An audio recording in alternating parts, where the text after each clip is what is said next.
আজকে দেখবো আমরা Samsung A06 5G display light না আসে আমাদের ডিসপ্লে লাইন গুলি কিভাবে আমরা চেক করবো, সমাধান করবো।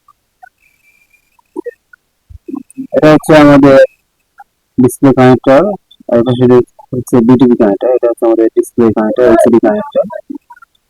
আমাদের এলসিডি কানেক্টর এখানে 20, 19, 18,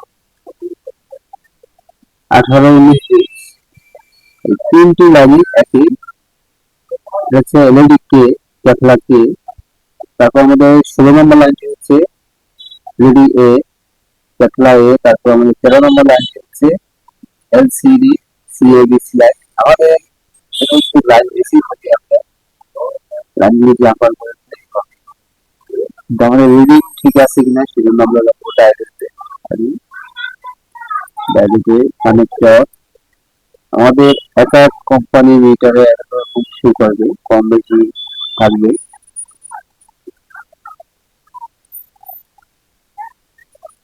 এটা হচ্ছে আমাদের এলসিডি কানেক্টর।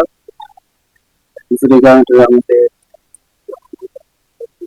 ক্যাথলা কে, এলইডি কে, হচ্ছে 0.002। তারপর হচ্ছে আমাদের ক্যাথলা এ, এটা এটি হচ্ছে 0.496। তারপর আমাদের এলসিডি সিএডিসি লাইন, এটা হচ্ছে আমাদের 0.619 রেডিং।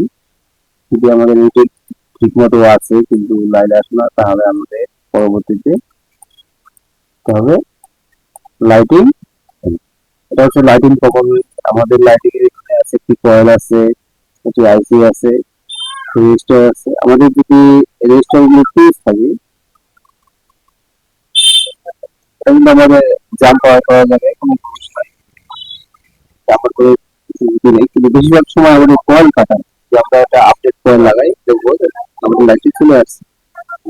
আইসি ক্ষেত্রে খুব কম সমস্যা হয়, কম মানে যদি আইসি তে খারাপ, লাইটিং এসি খারাপ হয়, কিন্তু বেশিরভাগ কয়েল খারাপ।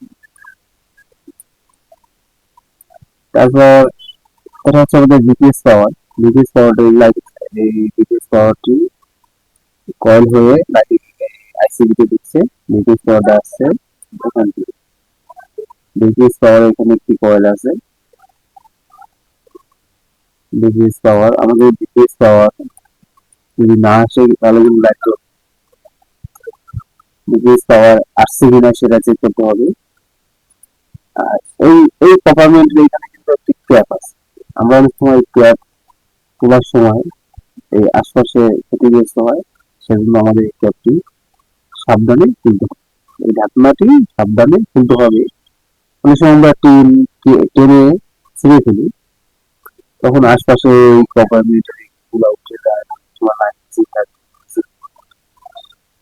আপনার লাইটার সেট থেকে কিন্তু আপনার অন্য কোনো কাজ করতেছে না, বা কোনো একটা সমস্যা হচ্ছে, চার্জ দিতেছে না, মানে বা আপনার সাউন্ড আসতেছে না, তখন তো আপনার আশপাশে ক্ষতিগ্রস্ত হচ্ছে বা চার্জ হচ্ছে না। সেজন্য আমাদের ক্যাব খোলার সময় খুব সাবধানের সাথে ক্যাবটা তুলতে হবে।